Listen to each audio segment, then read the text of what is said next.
Welcome to Deep Work Out Loud, the thinking that fuels our life, our work, and our leadership. I'm Julie Harris Oliver. This is the podcast where I sit with another professional coach and we do some work around a single concept, a piece of inspiration, something we've been thinking about, a topic that's been coming up in our coaching. If we're really lucky while we're talking about it, we might demonstrate a minute or two of what coaching might look like and feel like. But as I've said before, this is all an experiment and we'll see how it goes. With any luck, you will leave with something that you can apply and use in your work, in your life, or both. And today I'm here with Ron Pratt.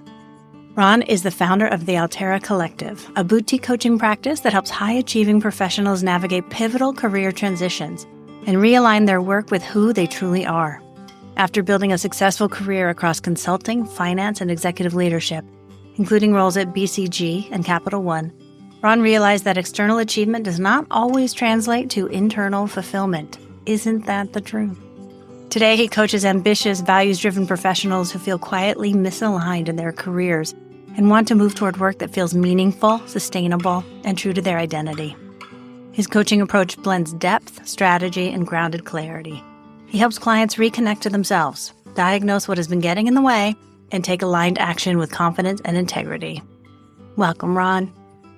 Thanks, Julie. Thanks for having me. I appreciate it. So before we dig in, tell me what your journey to coaching was. Yeah, it depends on how much time you have, but I have all the time in the world. fair enough. So my journey to coaching was a bit of a windy path. I think it all started back in undergrad. So I was initially going to be an elementary education major. And for different reasons, I ended up not going that path, mostly, concerns about financial security. Yeah. It was a conversation I had with my dad that actually kind of spooked me about it. And so from there, I ended up switching to psychology, and I wanted to be a child therapist. And I ended up taking the research sequence, did not like it at all. And so ended up switching majors again, and I wasn't sure what I was going to do at that point in time. And so I was kind of debating a little bit around, hey, what do I want to do? What might be the next best major? And I happened to go home, for the summer one year, and I came across a friend who recommended the book Rich Dad, Poor Dad. Mm-hmm. I read that book and was like, oh, okay, yeah, financial independence, that sounds good. He talks a lot about real estate in the book, and real estate was something I'd always been interested in. And so I was like, yeah, maybe I'll go do that. And so went back to school, declared a major in finance and economics, and ended up going that route. And so when I graduated from undergrad, I actually went the real estate private equity route. And so I worked for a couple of real estate private equity firms doing investment analysis and property acquisitions, portfolio management, et cetera. I did that in Seattle as well as out in New York and Boston. And, I think what ended up happening, or I guess the first point where I started to feel like, hey, maybe this is not the right thing for me, is when I was out in Boston and I was kind of working and I was like, man, something about it just didn't feel right. I was like, I worked really hard to get here and this is what I wanted. But now that I'm here, like I don't, something's missing. I don't really enjoy this like I thought I would. And so that sent me down a path of really starting to explore and really look at, okay, well, if this isn't it, what is that I want to do? And so I wasn't really sure how to answer that question. And so I just started taking a bunch of personality tests. And so I took, Myers-Briggs, and I took the DISC, and I took the MAP, and there's a bunch of them. I can't even recall the different assessments that I took. But through that process, a few things started to become clear. And one was that I really enjoyed big picture strategic work, and I enjoyed relationship management, and I really are building authentic relationships, and I really enjoyed kind of the service component to my work. And so I was like, okay, this is good insight, but I'm not sure what to do about this. Around that time, my grandmother who raised me came down. She got sick, and so I decided to move back to Seattle from Boston to be closer to home. And so while I was back here in Seattle, I was still kind of debating what I wanted to do.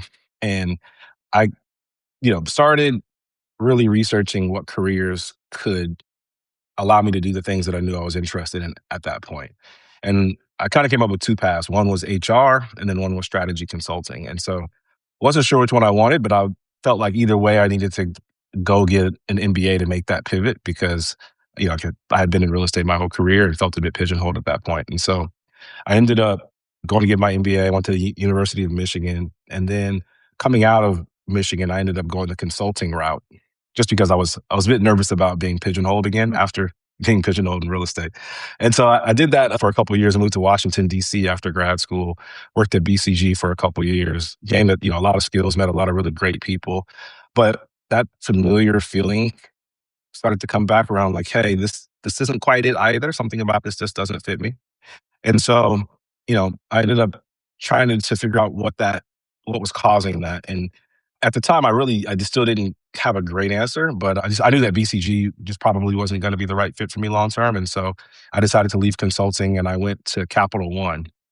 And at Capital One, I started in a similar strategy role, but then I met somebody that was at McKinsey previously, and he was starting an internal group where they were taking the folks with strategy or analytical backgrounds and giving them some training and some exposure to HR. And since that was the other career path that I was interested in, I decided to give that a shot. And so I did an internal rotational, kind of like leadership rotational program for about a year and a half. And then on the back end of that, I ended up exiting that program into talent acquisition. And so I led recruiting for one of Capital One's lines of business for a couple of years. And that was a lot closer to, I think, something, work that felt fulfilling, but it was still missing a bit of a piece. Like the work was no longer centered on profits for me. It was kind of more centered around people, which was, I think, a big piece for me. But what was still missing was the direct one-to-one kind of developmental work.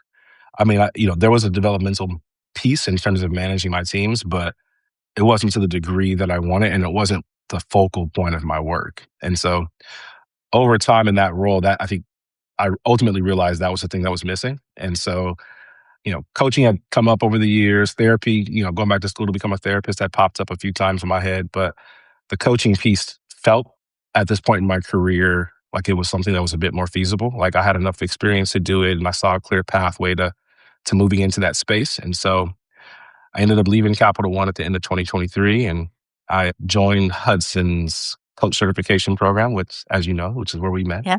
And then earlier this year, I launched my own coaching practice. And, I'm, I guess about 9 months in at this point. And yeah, I feel like it was absolutely the right call. And I think, that alignment that I had been looking for this entire time, I finally have found that and I'm in a role, in a career path that just feels like it's right. So Beautiful. I'm curious, going back to the beginning of that, initially, why were you drawn to elementary education? yeah, I mean, it's a great question. I think it was just natural wiring. I think a few of the things that I know for me, like, so my grandmother, she played a really, really big role in my life and she was a nurse, but she was very like empathetic and really about human development. And so I think that was something that she really instilled in me.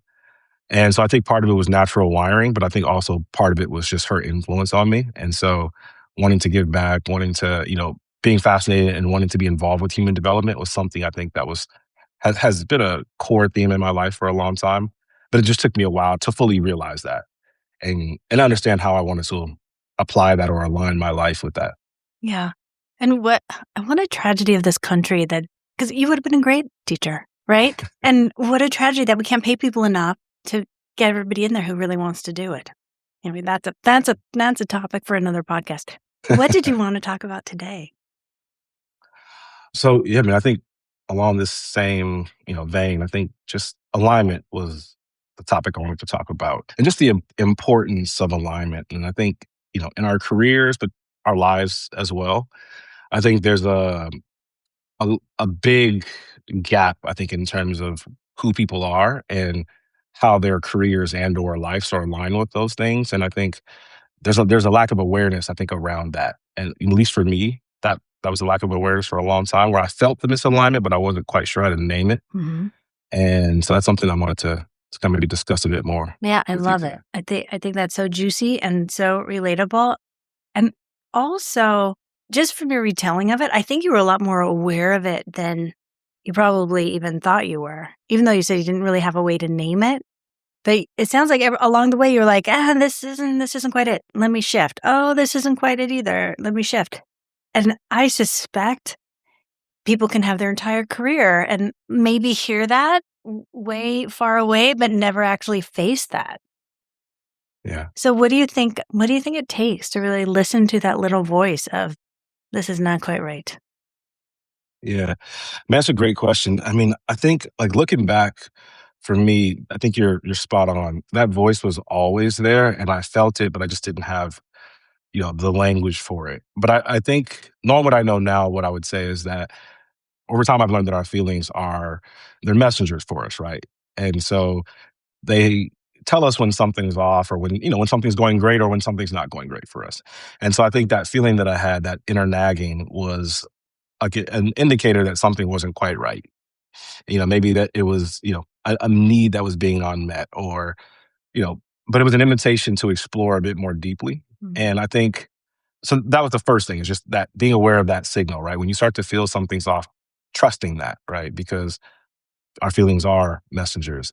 And then I think the second thing I was missing was a framework. I didn't really have a great framework for, let's say that back then I had listened to the feeling, which I tried. I didn't have a great framework for making sense of it. And so I think, the framework of alignment is one that I think is very helpful for me. And I think could be helpful for others as well. It's been helpful for a lot of my clients so far. And that's just around understanding that, hey, there's a lot of different ways that our career and or a life can align. And so just being aware of that and getting curious around like, hey, if I'm feeling something is a bit off, maybe checking in with a framework of some sort that can help you identify or drill down and understand like what that might be. So for me, one of the ones that I've come up with is just, or I've learned over time, I shouldn't say I didn't create it myself, but it's just, being aware that, hey, a lot of times when it comes to career, there's a few different areas that could be misaligned. I think values is a big one, right? And so oftentimes the way that shows up is if your work does not feel meaningful, or you're struggling to find a sense of purpose in your work. That can indicate that there's a misalignment in your values. I think another one is how motivated you are or energized by the work that you're doing. I think, feeling like you're not energized or not motivated is usually a sign of misalignment with your motivators, your internal motivators or your intrinsic motivators. I think for me, another big one was just in certain roles, it was a lack of interest in the work itself. Mm. And so I think that was a bit more centered around like, hey, okay, this is an interest misalignment. And then the last one, there's a couple others, but the last big one that I tend to see pretty often is around just personality fit, right? Like maybe you're in the wrong culture or you're not, in an organization or a role that allows you to work in the ways that bring the best of you out. And so I think, starting with understanding, okay, there's a few different types of misalignment. So if I'm feeling some type of way, maybe I can start there, use that as an assessment tool or a diagnostic tool, understand what it's telling me, and then kind of go from there. Looking back on my career, I think, or my life, those are the two things I think were missing. It was just that understanding of what the feeling was telling me deeply, and then like a framework of sorts to make sense of Yeah, I wish I had talked to you 20 years ago. it. I remember I spent some time in a finance role or in a whole, production finance field. And the whole time I was like, this isn't quite it. But so there must be something wrong with me, right? I think that's where people can go with it. Oh, if I just work on myself or get better at it. Like by the time I got better at it, I felt more okay about being in that job. But people who are not me, outside of me, would always say, like, why are you in this role? Like, yeah, Yeah. you can do it, but the rest of you is not what this role is. And I would be just like, yeah, whatever. Yeah, but that would have been really helpful to be able to look at it that way. When you when you told me this is what you wanted to talk about and that using the values framework, I had a client I was working with and we were doing a values exercise. And his first question was, well, is this work values or personal values? And I was like, oh, that's very interesting. Let's do both. And so he did both and then found out there was zero overlap between the job values and the personal values. And that was such an aha moment of, oh, can I have some overlap in my values with the work that I'm doing? So now that's the work we're doing of what might that look like and what kind of possibilities are created if you allow the possibility that you can have your personal values also in your job. Yeah, I mean, I think that's what you're describing. I think there's probably a lot of people out there that are feeling that same or dealing with that, and just haven't been able to name that so far. But I think that comes up a lot because you know we live in a society where we aren't really taught to pursue alignment in our careers, right? We're taught to pursue prestige or salaries or, Security, certain type security, certain especially titles, right et cetera. now. Yeah, especially right now, right? And there's nothing wrong with those things, but I think there's if there's a values misalignment or our core values are not being met, then I think that's where that sense of emptiness kind of comes from because you don't having work that's not aligned with who you are and your core values tends to leave you feeling like, hey, this is not, I don't see the meaning. I'm unable to find meaning or purpose in my work. And so I think in the work that I do with clients, values is where we usually start. It's like getting really, really clear on what your values are and then understand, because everything else kind of stems from there. And usually values are the thing that we use to make decisions, right? And like, for example, if the client's choosing between two particular career paths, right, we'll use values as kind of the criteria to assess the two or to decide between the two, just because values tends to drive everything else pretty significantly. But yeah, I think that values misalignment is one that is probably present in most, if not all, the clients that I've dealt with or that I've had the pleasure of working with. And I suspect that there's a lot more, there's many, many more people out there that are suffering from something similar. Yeah, I think that's a big one.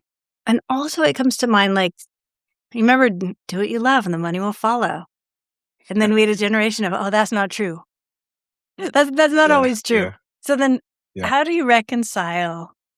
How do you pull it apart? So it's not like, oh, do what you love, the money will follow. Well, I love to watercolor paint. That, I know for sure for me, that would not help me to earn a living and put a roof over my head. So how do you look at that kind of differently? Yeah, so I think great question. And I tend to look at it, I tend to break down a few categories and look at alignment across those categories. So there's values, I look at motivators, I look at interests, and I look at, kind of personality fit. And I think like what you're describing, I think around, I like to paint that might fall a bit more into an interest category versus a core value, potentially, depending on, the person. So, but I think the way that I tend to think about it is values is kind of and motivators are the driver, right?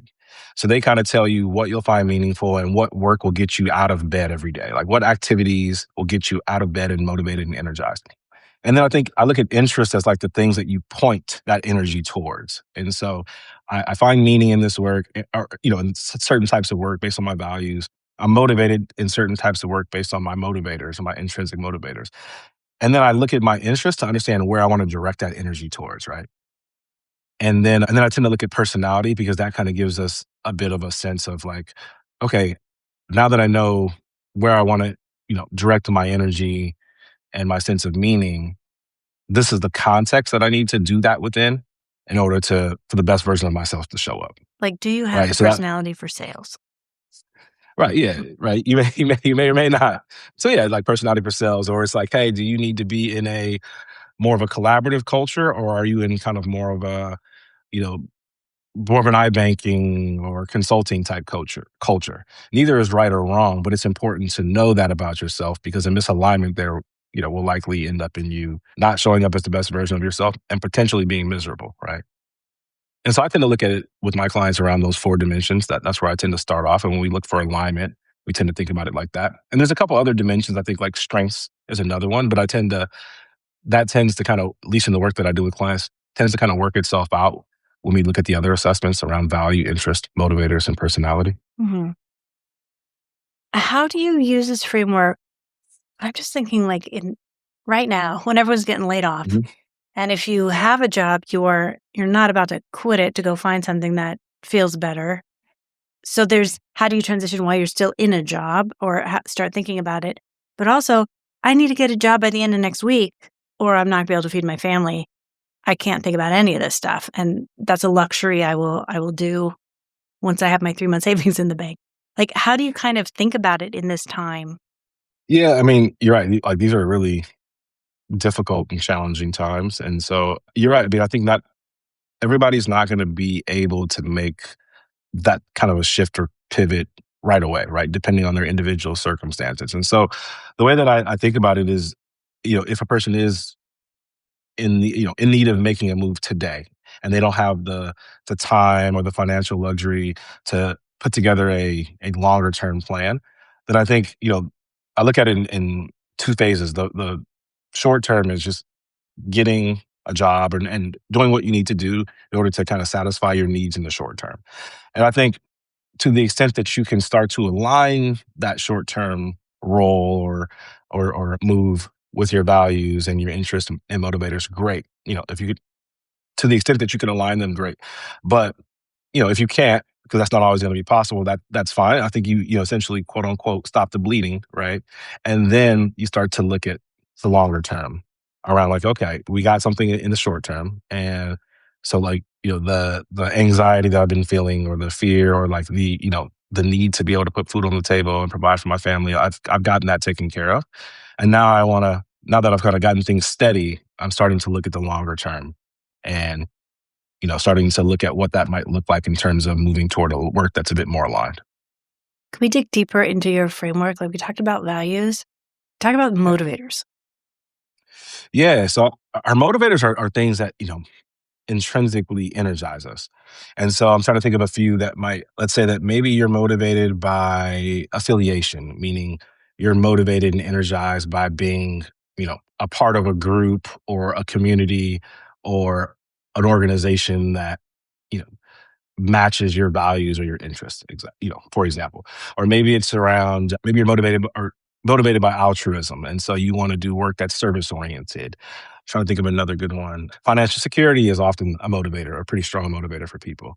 But, these are things that when they're present in a role, they tend to give you the energy that you need in order to do, to show up every day and perform the role to the best of your abilities. And I think over the long term, when you think about a career, I think your motivators are the things that give you that sustainable energy to be able to, kind of stay with it long term. It's going to energize you to, you know, to do, to learn and to grow and to develop in the role, right? So it's kind of your competitive advantage because it gives you the energy to continue to push through the highs and the lows, right? Because a lot of people, you can fake it for a while, potentially, depending on the role you are in. A lot of people can and how you're wired, right? Depending on how you're wired, you might be able to compartmentalize. But over time, it does cost you. And I think, it might cost you with like, maybe it puts you in a bad mood, right? And so you're spending all this energy to, to do what's required at work. So that when you get home, you're not the most pleasant to be around for your spouse or for your kids, right? Then Or your it life might take also sucks, not just your yeah, job. exactly. Yeah, exactly. It takes its toll in different ways. But I think when you are aligned with it from a motivator standpoint, then that tends to be quite the competitive advantage because it does allow you. It's kind of like that. It's what you need to sustain yourself over the long run. And so it's the thing that gets you out of bed in the morning and say, okay, I'm energized to go do this. And it's slightly different than interest, but Mhm. they're related, but they are somewhat different. Like I'm But that's how thinking I look about at it. motivators. I'm Yep. thinking about it as motivator is I want to help people. I want to help make other people's jobs easier. Might be a motivator, not Yeah. typically an interest. But tell me how the interests would be different. Yeah. So I think the motivators are the things that like energize you. And your interests, I think, the way I would think about those are it's more like the content or the topics that you're actually interested in. And these are the things I think when you're interested in something, that tends to align pretty closely with like a state of flow. And so when you're interested in a topic and you get, you can be, you fully immerse yourself and you can, you enter a state of flow and next thing you know, you look up and you've been doing this thing that you're so interested in for 4 hours and you're like, where did the time go? Right. Yeah. It's not so much that it's energizing you as much as it's capturing your full attention. Yeah. Right. And it's allowing you to be fully present in that moment because you're interested and so like engulfed in the topic or you know, Okay, I have an example. And then I'm going to ask you for a bunch of examples on these. I had a client once who was in my former role that had production finance, which is Mhm. hiring accountants and overseeing all the financials on film and television.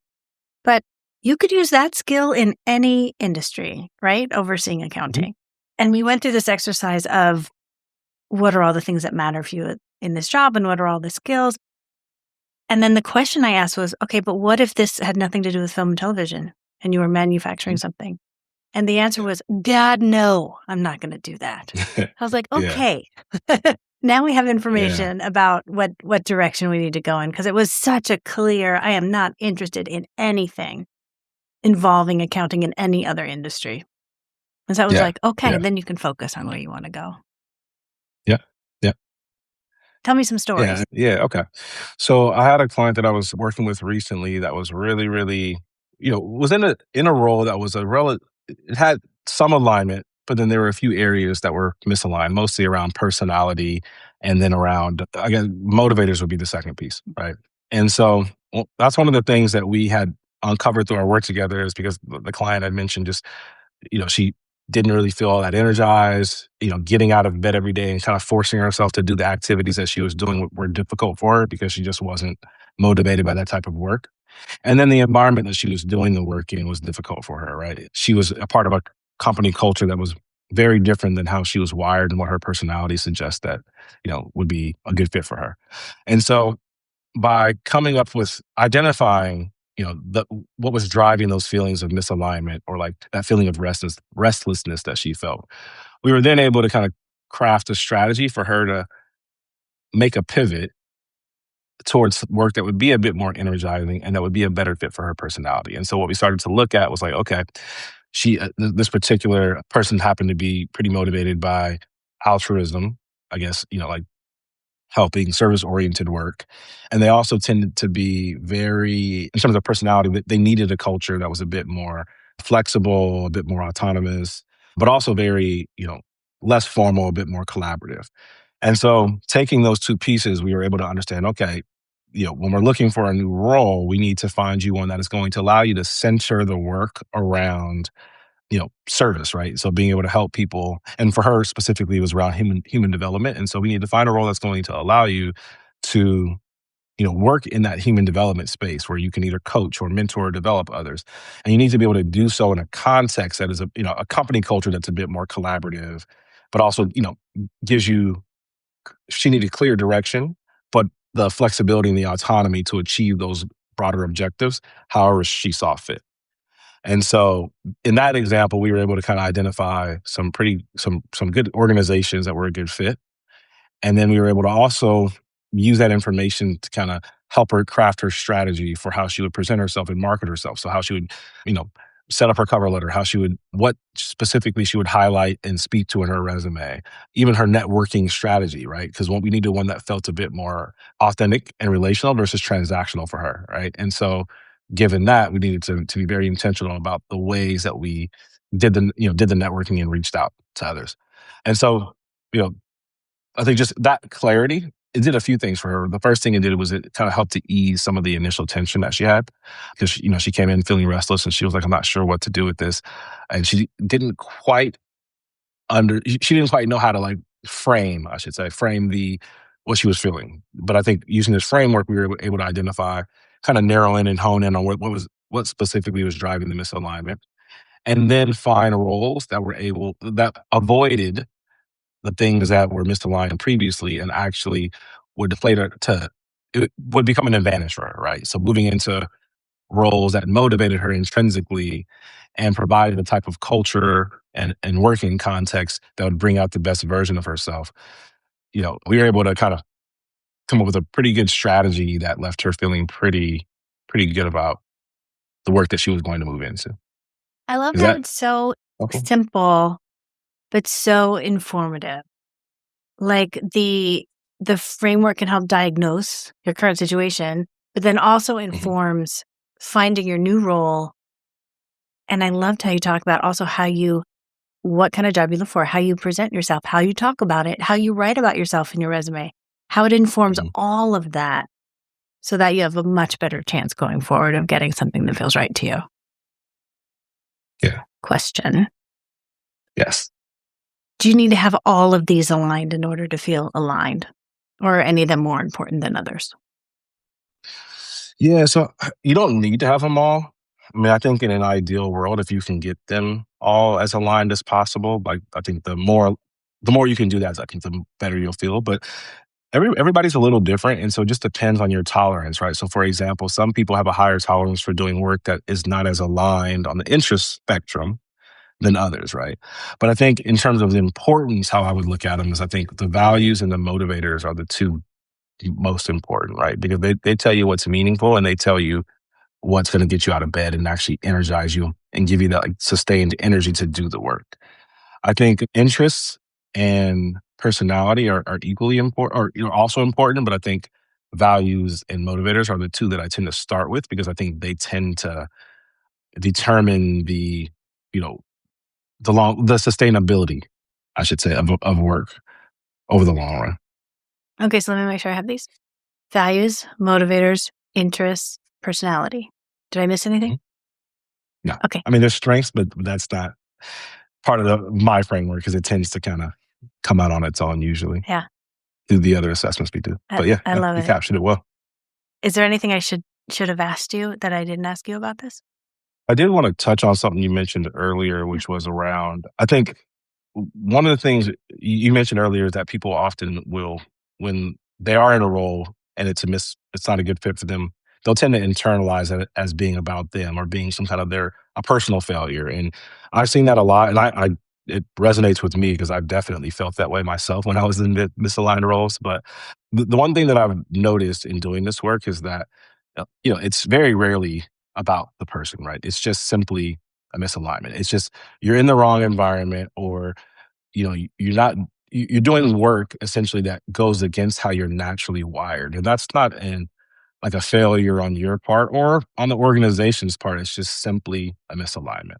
And so I think that's probably one of the things that I talk about with my clients a lot is being able to kind of shift this from being about them to it being about the fit or about the alignment. Because I think, people can be pretty hard on themselves and when you are making it about yourself, it can actually make it more difficult in the future to move into different roles because now you're not only are you battling the misalignment, but you're also battling like your own internal, like your inner critic, right? Yeah. And so that's something that I think shouldn't be understated. It's like, hey, this misalignment doesn't mean there's something wrong with you. It just means there's something wrong with the fit or the alignment. Yeah. And that's a very different thing than, something, being wrong with you. That's huge.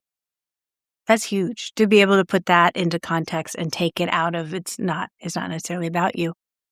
Also, you don't have to villainize the place where you are because they also may not be terrible. I mean, they may be terrible, but they may not be terrible. You know what I mean? They may not be the villain. Yeah, exactly. And so you don't have to make the story where they're the villain and you're the victim and what is going on here.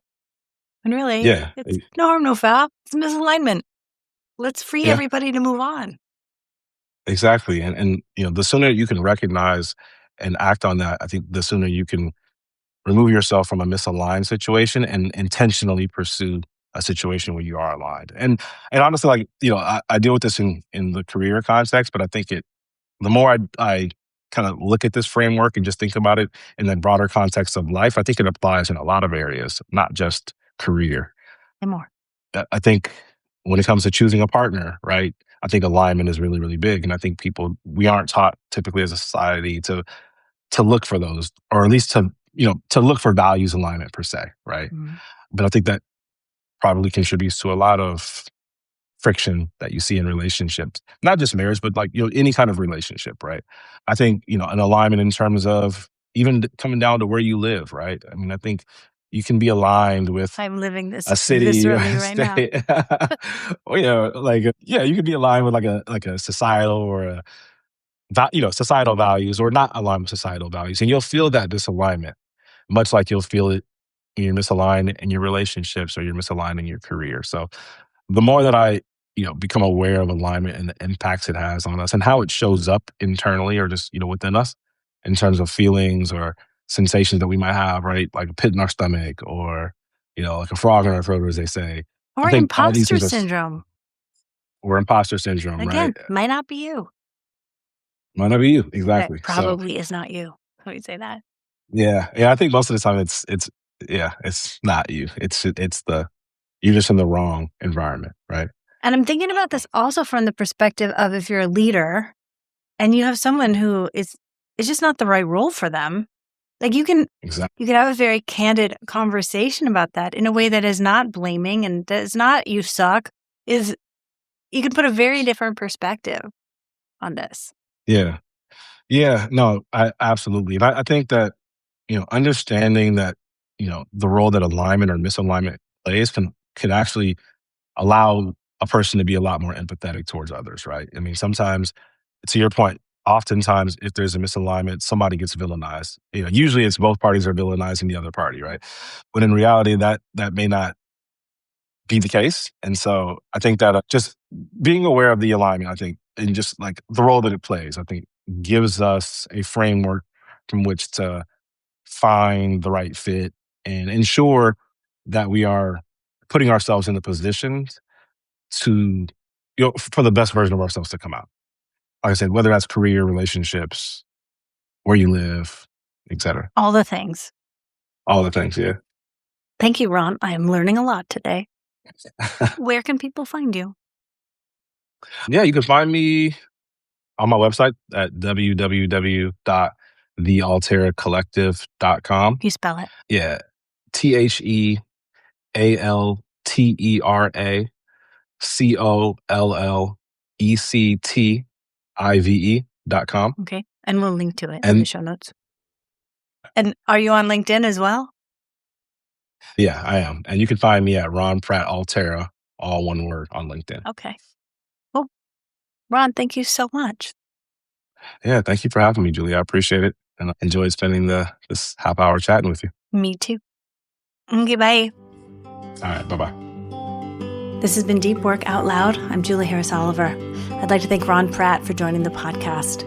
If any of this resonates with you, please subscribe and leave a review at all the podcast places. And if you'd like to work with me, you can find me at julieharrisoliver.com. And let me leave you with this. How aligned are you in your current job? And what would it look like if you start to take a look at those different aspects? Your values, your motivations, your interests, and your personality. Think about it. Report back. Thanks for listening. See you next time.